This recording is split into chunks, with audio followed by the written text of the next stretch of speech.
उस वजह से शुकूक और शुबहात अगर आते भी होंगे तो उनको टैकल करने का अल्लाह ने इनको एक मलका जो दे दिया, मैं मिसाल के तौर पर पेश कर रहा हूँ इसलिए ताकि आप सिचुएशन समझ सकें कि एक ऐसा आदमी जिसने अपना इम्यून सिस्टम रखा हुआ है नॉलेज के जरिए और कम्युनिकेट करता रहता है नॉलेज के साथ, और शुकूक और शुबहात को डील करने के लिए वो कुरान से, अल्लाह के रसूल से, सुन्नत से ताल्लुक वाबस्ता रखता है। तो ऐसी सूरत में शुकूक और शुबहात टूटते जाते हैं जब आपकी कम्युनिकेशन होती है। मुझे किसी के बारे में गलतफहमी होगी, मैं कॉल उठाऊंगा, मैं कहूंगा भाई यार मैंने ये सुना है, तुमने ये कहा था। वो मुझे आगे से कहेगा यार ऐसी मैंने ऐसे नहीं कहा, मैंने ऐसे कहा था। और कुछ ले दे के, कुछ गपशप करके, थोड़े से कंसर्न, थोड़ी सी बहस के बाद वो मसला हल हो जाएगा। बिल्कुल ऐसे ही है मेरी नजर में अल्लाह के साथ या अल्लाह के रसूल के साथ जो आपका ताल्लुक होता है, तो अल्लाह से कलाम करें, अल्लाह के साथ बैठें, तो इंशाल्लाह आपके शुकूक व शुबहात को दूर करेगा। अल्लाह के रसूल पाक सल्लल्लाहु अलैहि वसल्लम की हदीस है कि मन युरिदिल्लाहु बिही खैरन युफक्किहु फिद्दीन। इस हदीस का मतलब ही ये है कि अल्लाह जब किसी के साथ उस ताल्लुक में जो उसने अपने मखलूक के साथ रखा है खैर का इरादा करता है, वो उसको शरह सदर कर देता है। और इमाम गजाली ने भी अल मुनक़ज़ मिन अज़्ज़लाल के अंदर जो हतमी नक्शा खींचा ना कि मैं फलसफियों के पास गया, मैं सूफियों के पास गया, रियाजीदानों के पास गया, मैं जो है ना वो दूसरे और मंतकियों के पास, किसी के पास भी बैठा, तो एंड पे वो क्रक्स निकाल कर कहते हैं कि मुझे ये समझ आई कि अगर अल्लाह का फजल ना होता तो गजाली तेरा कुछ भी नहीं हो सकता था।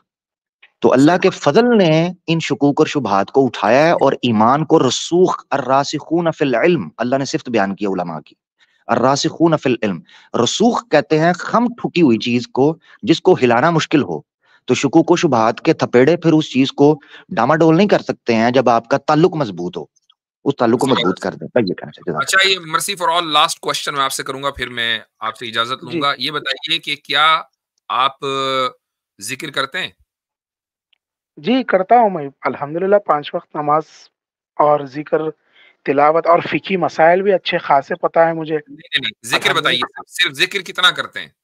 यानी जिक्र तिलावत ज्यादा और नहीं करता। नहीं, नहीं, ज्यादा नहीं करता। अच्छा, तिलावत कितनी करते हैं? तिलावत भी डेली 1 रुकू 2 रुकू बस उतना ही। ठीक है, तो एक तो आपको जिक्र की तादाद जो है वो बढ़ानी है और तिलावत आपको बढ़ानी है। आप कोशिश करें कि कम से कम, अच्छा ये एक दो रुकू आप पढ़ते हैं, कितनी देर में पढ़ लेते हैं, कितना टाइम लगता है? 5 मिनट, 5-10 मिनट। हाँ, तो इस टाइम को बढ़ाइए और कोशिश करें कि आप आधे से पौन घंटा तिलावत में गुजारें, और इसी तरीके से कम से कम आप एक जिक्र मैं बता रहा हूं जो जैसे ला इलाहा इल्लल्लाह, ये तस्बीह आप 1000 मर्तबा आपको कहनी है रोजाना। ठीक है, तो जिस तरीके से एक ये जाहिर है कि जब एक आदमी को अपनी सेहत की फिक्र है तो ये इलाज तो करना पड़ेगा। कुरान करीम में इसका इरशाद है, 1000 नंबर कोई ऐसा नहीं है कि अगर 1000 नहीं पढ़ा तो वो काम नहीं करेगा। 1000 मैंने इसलिए दिया चूंकि इसमें टाइम भी लगेगा, उसमें एफर्ट लगता है, वरना 2-3 मर्तबा तो ला इलाहा इल्लल्लाह हम चलते फिरते कह ही देते हैं। तो कुरान करीम में अल्लाह ताला का इरशाद है कि मन अरदा अन ज़िक्री फ़इन्न लहू मईशतन ज़न्का, कि जो मेरे जिक्र से एराज करेगा तो फिर उसकी जिंदगी परेशान कुन है। तो अब इसका मतलब ये हुआ कि अगर एक आदमी जिक्र इख्तियार कर ले तो वो जिंदगी की जो परेशानियां हैं उसके अंदर कमी आ जाती है। तो आपका जो डॉक्टर का इलाज है वो तो आप जारी रखें, लेकिन साथ में इस चीज का इजाफा जरूर कर लें, इंशाल्लाह आपको काफी फर्क महसूस होगा। ठीक है, तो डेली मैं 1 पारा और ये जिक्र कर लो, कितने कौन से टाइम कर लूं? जब भी फ्री होऊंगा जब भी कर लूंगा। कोई एक वक्त मुतय्यन कीजिएगा, ये नहीं कि जब भी मैं फ्री हूं। उससे क्या होगा कि फिर आप 2-4 दिन के बाद आपकी रूटीन खत्म हो जाएगी, आप नहीं कर पाएंगे। आपका एक वक्त तय होना चाहिए कि मुझे इस वक्त करना ही करना है। जी, पर लोग कहते हैं मौलाना कि ये कलीमा बहुत गर्म हो जाता, ज्यादा 1000 बार पढ़े। कुछ नहीं, गर्म ठंडे की चक्कर नहीं है, आप आराम से इसको जो है पढ़िए 1000 मरतबा इंशाल्लाह।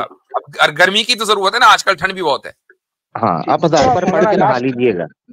जी, लास्ट सवाल आपसे यही, इसके बाद इजाजत लेता हूँ कि अब मैं फिलहाल अल्लाह के नजर में कैसा हूँ?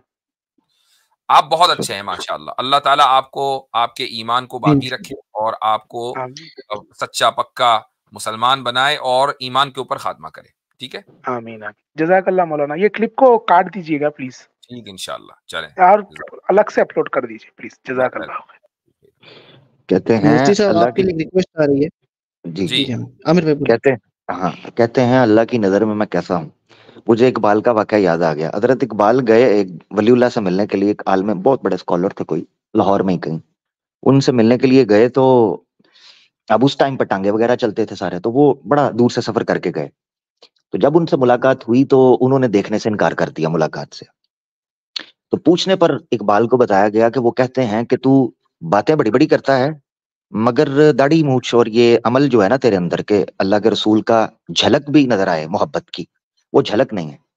तो इकबाल अश्क बार हुए और ये शेर उन्होंने कहा जाहिद निगाह कम से किसी रिंद को ना देख, जाहिद निगाह कम से किसी रिंद को ना देख, न जाने उस करीम को तू है कि वो पसंद।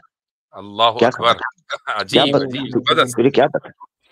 यहाँ अगर ये एक किताब रिकमेंड करना, मुझे एकदम बातों बातों में याद आई किताब, ये भी काफी साल पहले मैंने पढ़ी थी, चूंकि ये क्लासिकल 8वीं सदी का लिटरेचर उसमें आ जाता है, तो हमारे उलमा ने जो काम किया उसको सामने आना चाहिए। तो अरबी जुबान में किताब है इमाम इब्न क़य्यम अल जौजिया की, अल जवाबुल काफी लिमन सअल अन दवाइश शाफी। ये किताब पीडीएफ में मिलेगी। इसमें साइकोलॉजिकली जो दिलों की बीमारियां है ना, रूह की बीमारी है, उसकी गजा के ऊपर बात की है। उर्दू में भी ये किताब मिल जाएगी आपको,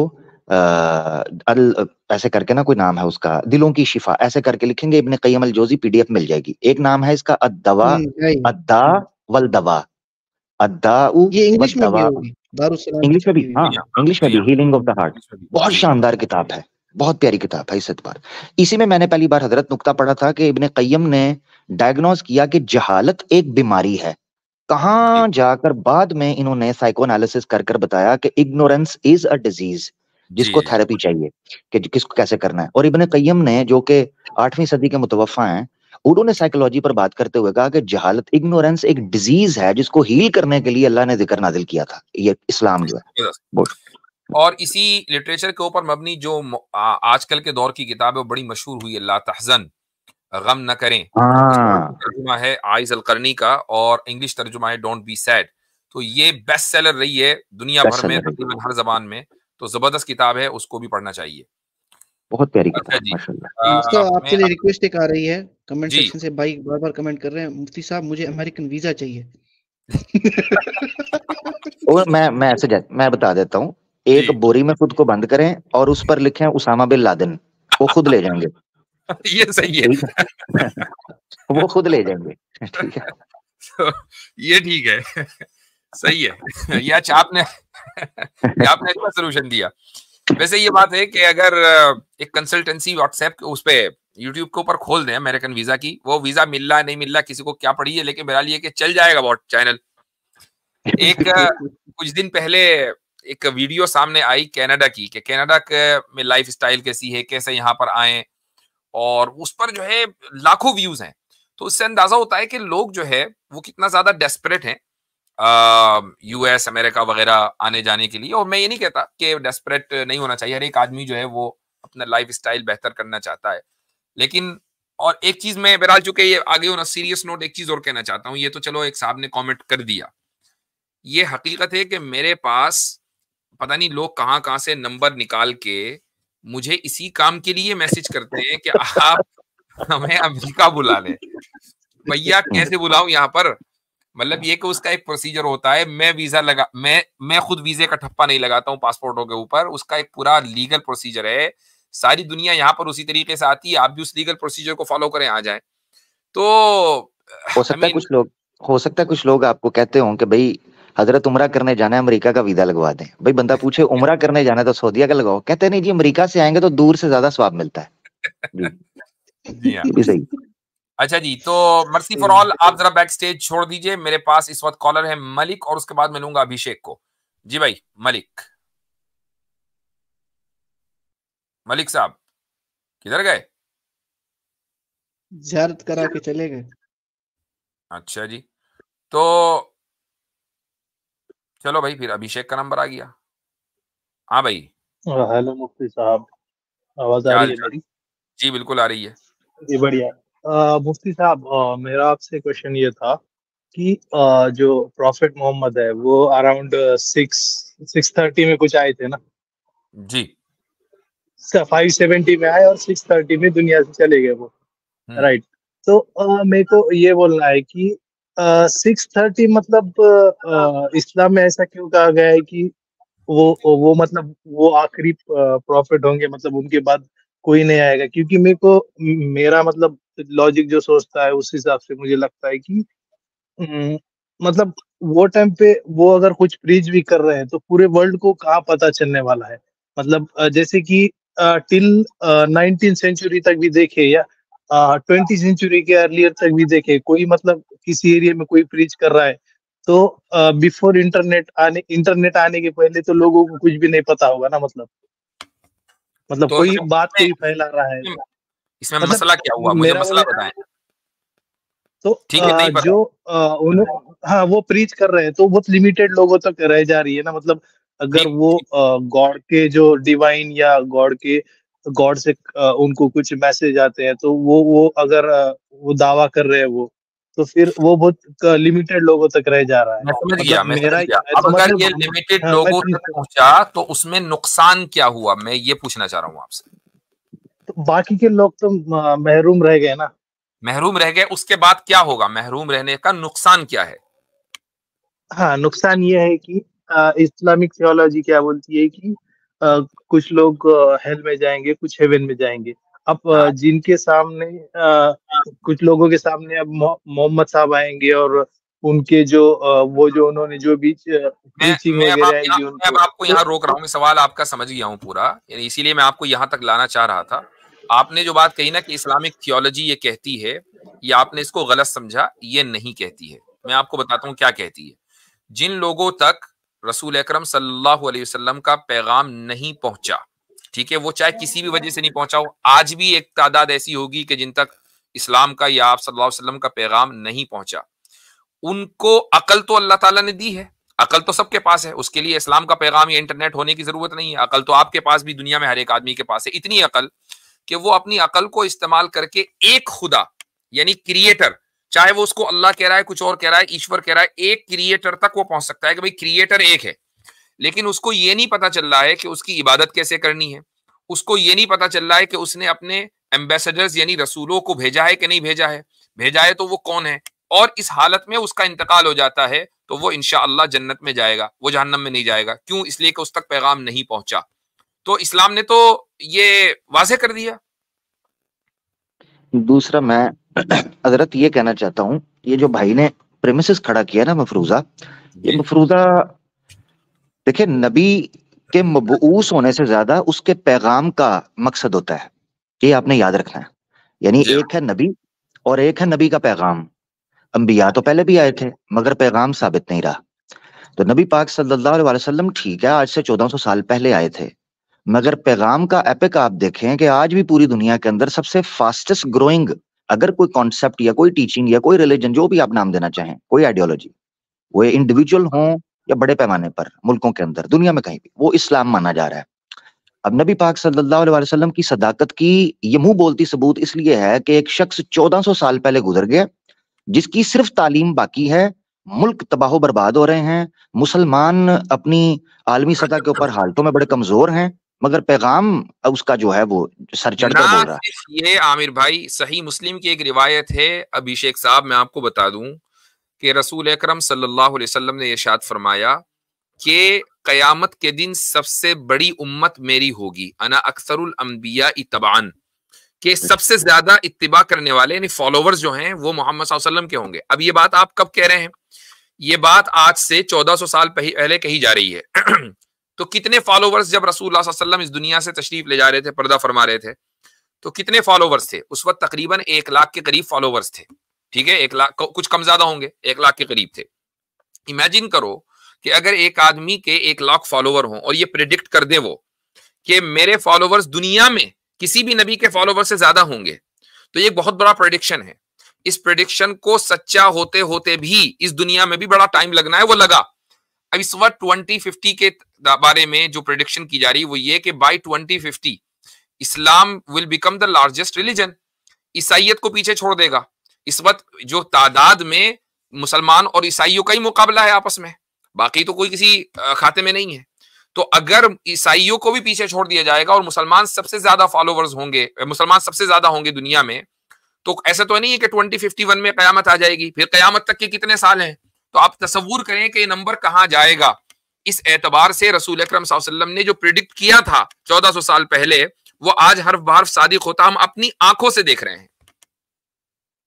बिल्कुल ऐसे ही। और इस्लाम का वो क्लेम, अभिषेक भाई, जब भी आपने ये बारे में आपके ज़हन में कभी बात आए ना, तो आपने ये चीज ज़हन में रखनी है कि इस्लाम इस बारे में क्लेम, यानी नबी पाक सल्लल्लाहु अलैहि वसल्लम का आखिरी नबी होना और उस समय पर आना और उसके बाद के हालात के बारे में खुद इस्लाम का इंटरनल क्लेम क्या है। तब आपको समझ आएगी कि इस्लाम, अल्लाह के रसूल उस टाइम पर क्यों आए, क्यों आखिरी हैं, और बाद का मामला क्या है। मिसाल के तौर पर हज्जतुल विदा के मौका पर अल्लाह के रसूल के मशहूर जुमले अलैहिस्सलातु वस्सलाम कि मैं तुम तक ये पैगाम पहुंचा चुका हूं, अब तुम्हारा ये काम है कि तुमने इसको गायबीन तक पहुंचाना है। सूरह जुमा में अल्लाह ताला फरमाते हैं कि व आखरीन मिनहुम लम्मा यलहकू बिहिम, और बाद वाले ऐसे हैं जो अभी तक इनसे मिले नहीं हैं, यानी जनरेशंस आफ्टर जनरेशंस। फिर इसके बाद कुरान में 2 आयत हैं जिसमें पता चलता है कि इस उम्मत को खैर उम्मत कहा गया, अल्लाह के रसूल पर जो ईमान लाए हैं, कि जो बाद आने वाले लोगों के लिए जरिया हिदायत बनेंगे। और इस तरह एक चेन बनती है नस्लों में। तो किसी भी आइडियोलॉजी के लिए प्रैक्टिकली पॉसिबल चेन्स, जनरेशंस होती हैं जिसके थ्रू ग्रेजुअली गुजर कर उस पैगाम को पहुंचना है। और आज अच्छा, फिर ये गलतफहमी भी दूर हो गई। यानी अगर मिसाल के तौर पर अल्लाह के रसूल पाक सल्लल्लाहु अलैहि वसल्लम इस जमाने के अंदर आते, इंटरनेट के जमाने में, तो कोई कह सकता था कि इस जमाने के अंदर तो टॉम डिक हैरी भी पॉपुलर हो गए हैं ओवरनाइट सोशल मीडिया के अंदर। अल्लाह के रसूल पाक सल्लल्लाहु अलैहि वसल्लम ने उस जमाने में आलमी सतह पर इनकलाब बर्पा किया। 23 साल के दौर के अंदर आपने वो पेशगोइयां की, और आने वाले 30 सालों के अंदर रोमन और पर्शियन एम्पायर को गिराकर एक थर्ड पावर के तौर पर पापा हुआ, जब सोशल मीडिया भी नहीं था, जब इंटरनेट भी नहीं था। आज तो every Tom Dick can Harry popular हो सकता है। अल्लाह के रसूल की अदम मौजूदगी के अंदर पैगाम का आलमी सतह पर पॉपुलर होना नंबर 1। एक हजरत, सिर्फ आखिरी जुमला। दूसरा, इस गलतफहमी का दूर हो जाना जो पिछले तकरीबन 1000 साल, तकरीबन 1300, बल्कि 1400, और अगर कहूं 1450 साल से जो इल्जाम ओरिएंटलिस्ट और नॉन मुस्लिम लगाते हम पर आ रहे थे कि तलवार के दौर पर फैला, सोशल मीडिया के पिछले 50 सालों ने, स्पेशली ट्विन टावर के बाद पिछले 20 सालों ने, उस पूरे के पूरे इल्जामात पर कलक पोत कर एक चमकदार आफताब की तरह सामने आया और बताया कि इस्लाम अपने नजरिए और अपने दलाइल की बुनियाद पर डंका उसका बोलता है। बहुत शुक्रिया। और इससे बढ़कर ये बात है कि आज अगर ये सवाल किए जा रहा है कि भाई टेक्नोलॉजी के दौर में आप सल्लल्लाहु को आना चाहिए था, तो ये टेक्नोलॉजी तो हमेशा ऐसी नहीं रहनी है। किसी को क्या पता कि आज से 200 क्या 20 साल के बाद यूट्यूब बिल्कुल आउटडेटेड हो जाएगा। क्या आपको याद है कि जिस जमाने में कैसेटें चला करती थी, तो उस जमाने में ये समझते थे कि यार कितनी जबरदस्त और एडवांस टेक्नोलॉजी है कि लोगों की आवाज को रिकॉर्ड कर लेती है। आज उन कैसेटों का कहीं कोई पता नहीं है, सीडीज का कहीं कोई पता नहीं है। तो टेक्नोलॉजी तो इतनी तेज चीज है, तरक्की कर रही है, तो ये कोई जरूरी नहीं है कि ये टेक्नोलॉजी आगे रहेगी। मान लो इस टेक्नोलॉजी के दौर में आते या न्यूज़पेपर के दौर में आ जाते, तो आप लोग ये सवाल करते कि वीडियो के दौर में आना था, वीडियो के दौर में आप लोग ये कहते कि एआई में आना था। तो फिर तो हाँ जी भाई अभिषेक। मुफ्ती साहब, अगर कोई आदमी शिर्क को जस्टिफाई करे उसकी अपब्रिंगिंग की वजह, जैसे मुस्लिम लोग वन गॉड में बिलीव करते हैं, उनकी अपब्रिंगिंग उस तरीके से होती है, उनके पेरेंट्स उनको पहले से ही बताती है गॉड है, उसका कोई पिक्चर वगैरह नहीं है। और जैसे हम लोग हिंदूज हैं, उनके पेरेंट्स हमको बताते हैं कि राम जी विष्णु का अवतार लेके आए थे, कृष्णा जी विष्णु का अवतार लेकर आए थे। तो आप अपने बात को जस्टिफाई कर रहे हैं या उसको सही समझ रहे हैं, और मैं मेरे बात को सही समझ रहा हूँ, तो फिर यहाँ पे आप क्या बोलेंगे कि भाई वो गॉड तो फिर आपकी थियोलॉजी के हिसाब से तो आपसे एक को तो हेल में डालेगा और आपको तो जन्नत में डालेगा। ठीक है, अभी थोड़ी देर पहले हमारे पास स्ट्रीम में ही एक साहब आए थे जो एक मुस्लिम फैमिली में पैदा हुए और इस्लाम से निकल गए। ठीक है, वो क्यों निकले, अपनी अकल को उन्होंने सही इस्तेमाल किया कि गलत इस्तेमाल किया, वो एक अलग स्टोरी है, लेकिन बहरहाल वो निकल गए। तो इस तरह की एग्जाम्पल्स मौजूद हैं, इस तरह के भी examples, hold on let me complete, इस तरह के भी एग्जाम्पल्स मौजूद हैं कि जो हिंदू फैमिली में पैदा हुए और इस्लाम में दाखिल हो गए। आप ये देख लें कि इंडिया, पाकिस्तान में, यानी बर्रे सगीर में, ओवरऑल जो सब कॉन्टिनेंट की जो मुस्लिम पॉपुलेशन है, उसमें से कितने परसेंट ऐसे होंगे कि जो बाहर से हिजरत करके आज से 1000 साल पहले इंडिया आकर सेटल हुए? बहुत कम, मुश्किल से 10-12%, 20% होंगे, बहुत मान लिया मैंने। उस बाकी तो सारे वही है ना कि जिनके आबा व अजदाद मुशरिक थे और उन्होंने इस्लाम कबूल किया, और उसके बाद फिर वो बड़े बड़े उलमा भी बने, बड़े बड़े सूफिया भी बने, बड़े बड़े स्कॉलर्स बने, वही तो लोग हैं। तो ये कोई आपकी जो दलील है ना, ये मजबूत नहीं है। इसीलिए मैंने कहा कि अगरचे इस्लाम का पूरा पैगाम आप तक न पहुंचा हो, अकल आपके पास है कि उस अकल की रोशनी में आप ये तय कर सकते हैं कि खुदा के जो ऑमनीपोटेंट है, कि जिसके पास मुकम्मल पावर है, वो अपनी पावर को त्याग कर एक इंसान के रूप में कैसे आएगा इस हमारे दरमियान? ये तो एक इंसान की अकल तस्लीम नहीं करती ना। तो क्या आप इस अकल को, क्या आप इस चीज को जस्टिफाई करते हैं? मुफ्ती साहब, एक्सेप्शंस आर नॉट एग्जांपल्स। मतलब आप जो बता रहे हैं कि कोई आपके पास साहब आए थे, वो मुस्लिम घर में पैदा हो आई गए नो एक्सेप्शंस उन्होंने नहीं है, इस्लाम लेकिन छोड़ा। ये जो आप इतनी बड़ी पॉपुलेशन इंडिया मतलब के मुसलमानों की, परसेंटेज भाई आप, मैं बता रहा हूँ ना कि परसेंटेज इंडियन, कितना होगा? पाकिस्तानी, मुस्लिम, बांग्लादेशी मुस्लिम्स की इतनी बड़ी पॉपुलेशन आप देख रहे हो, तो इसमें पूरी पॉपुलेशन के अंदर 70 to 80% तो वही लोग हैं ना कि जिनके आबा व अजदाद ने इस्लाम कबूल किया था। ये कोई एक्सेप्शन तो नहीं है। अच्छा, पूरी दुनिया में जितने भी अरब आप देख रहे हैं, सबके सब आबा व अजदाद ने इस्लामी तो कबूल किया था। दूसरा, अच्छा, जो अजमी है, आप देख लो, ईरान चले जाओ, अफगानिस्तान चले जाओ, इराक चले जाओ, सीरिया चले जाओ, फलस्तीन, लीबिया, मिस्र, यहां इन सब के आबा व अजदाद ने इस्लाम कबूल किया था। ये एक्सेप्शन है? बिल्कुल ऐसे ही है, हिस्टोरिक रिकॉर्ड है। दूसरा, अभिषेक भाई, अगर ओके, अभिषेक भाई सिर्फ एक बात बोलना चाहता हूं मैं, ये आपने समझना है कि जो आर्ग्यूमेंट आप पेश कर रहे हो ना आबाओ अजदाद का, ये आर्ग्यूमेंट मजबूत नहीं है। उसकी वजह यह है कि आबाओ अजदाद बहुत सी ऐसी चीजें बताते हैं जिसको औलाद फॉलो नहीं करती है। तो ये कहना कि हमें उन लोगों ने बता दिया तो इसलिए इस तरह हुआ, आबाओ अजदाद की बड़ी बातें अच्छा। दूसरा ये है कि आपके आबाओ अजदाद से अगर आपने कुछ चीजें देखी हैं, चाहिए ये था काउंटर वेरीफाई करें। अब हमारे हिंदू भाइयों के अंदर एक बड़ी तादाद है जो मूर्ति पूजा का खंडन करती है, और इसलिए नहीं खंडन करती कि वो सनातनी नहीं रहे, बल्कि वेद की बुनियाद के ऊपर खंडन करते हैं। अब उनका मानना यह है कि वेद से मूर्ति पूजा निषिद्ध है, अवतार का कॉन्सेप्ट है ही नहीं। ठीक है, वो सारी बातें यहां से रखते हैं। तो ऐसी सूरत में आपके अंदर भी ऐसे लोगों की जागृति हुई, ऐसे लोग उठे जिन्होंने बताया कि मूर्ति पूजा या अवतार सिस्टम नहीं होता। श्री राम जी बड़े उत्तम मनुष्य थे, मगर थे मनुष्य ही।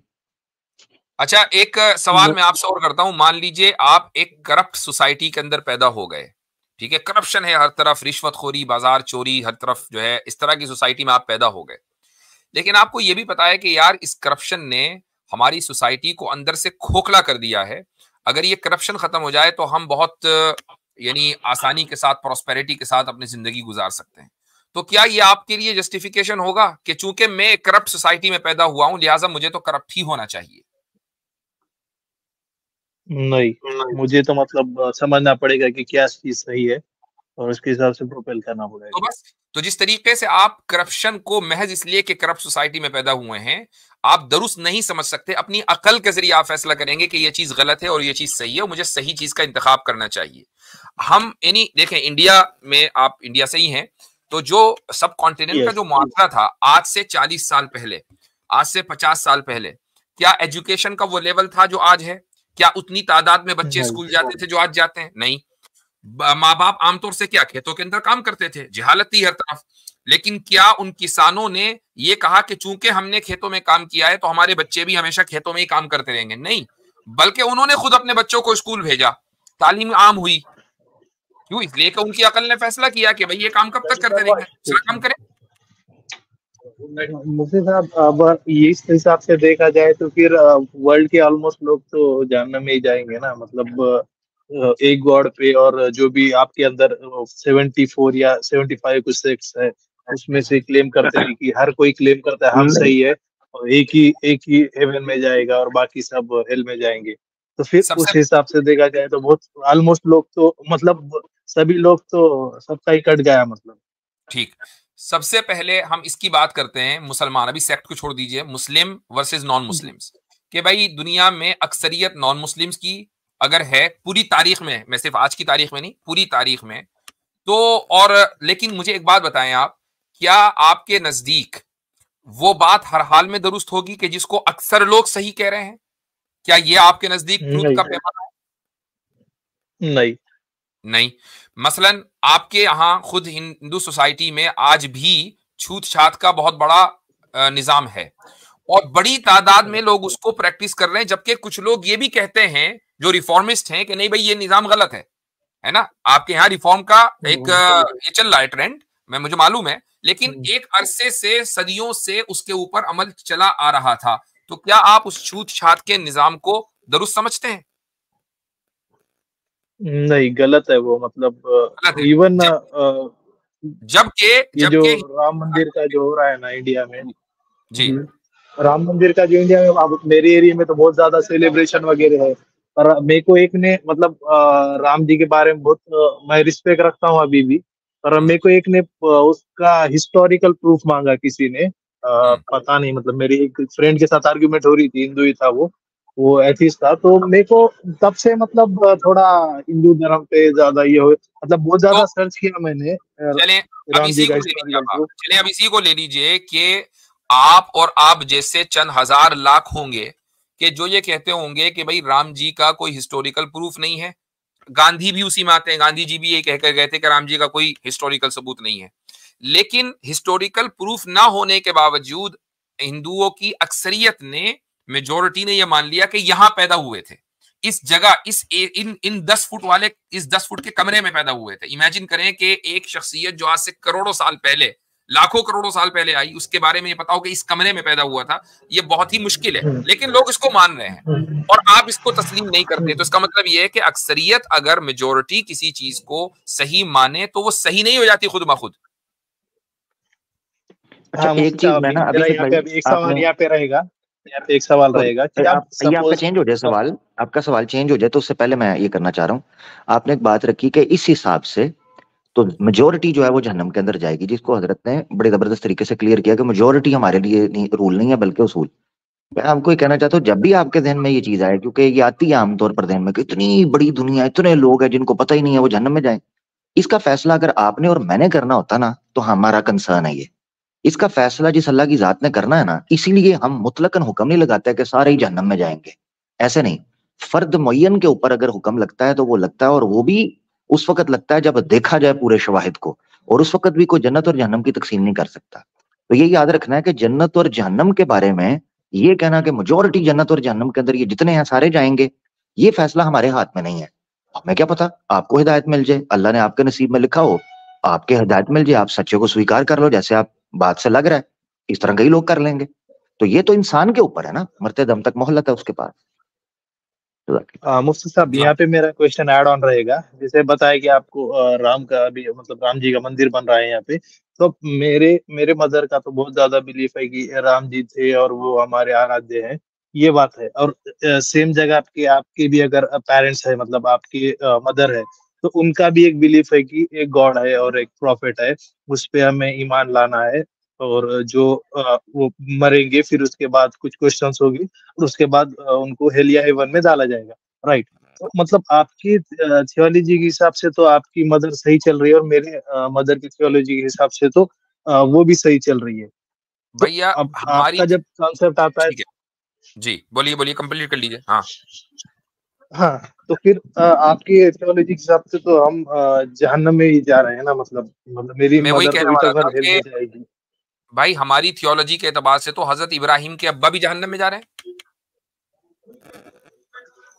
हजरत इब्राहिम का आपको मकाम पता है हमारे यहाँ क्या है? हजरत पता है, इब्राहिम का नाम, जो तीनों इब्राहिम। भी रिलीजन उनको सुना है, सुना है। हाँ। हजरत Ibrahim one of the greatest messengers, उनके बाप के बारे में कुरान करीम ने ऐलान कर दिया कि काफिर था आजर। अब कुछ लोग ये कहने लगे नहीं वो चचा था, ये था, वो सही तफसीर वो ये बाप था। एक बात। दूसरी बात, हजरत नूह का बेटा, औलाद से किसको मोहब्बत नहीं होती? हजरत नूह, जिसको आपके यहाँ बास किताबों में बास मुफक्किरीन और रिफॉर्मिस्ट ने कहा कि मनु है, तो वो एक अलग डिबेट है। लेकिन हजरत नूह का जो बेटा है जहन्नम में, हजरत लूत की बेटी बीवी जहन्नम में।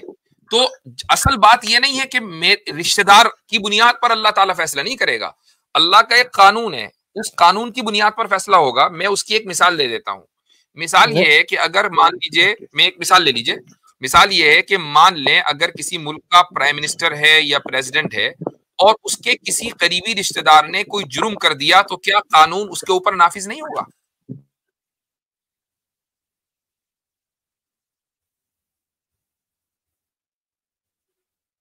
आप म्यूट पर हैं भाई। हाँ, अभिषेक भाई म्यूट पे होगा मुश्किल। बस तो अब ये कोई बात नहीं है। अच्छा, और आपकी जो मदर हैं, आपके पास ये अपॉर्चुनिटी है कि आप उनकी आंखें खोलें और उनको बताएं कि सही क्या है। आई नो कि इस एक उम्र तक जब आदमी पहुंचता है तो फिर किसी दूसरे रास्ते के ऊपर चलना, चाहे वो कितना ही सही क्यों ना हो,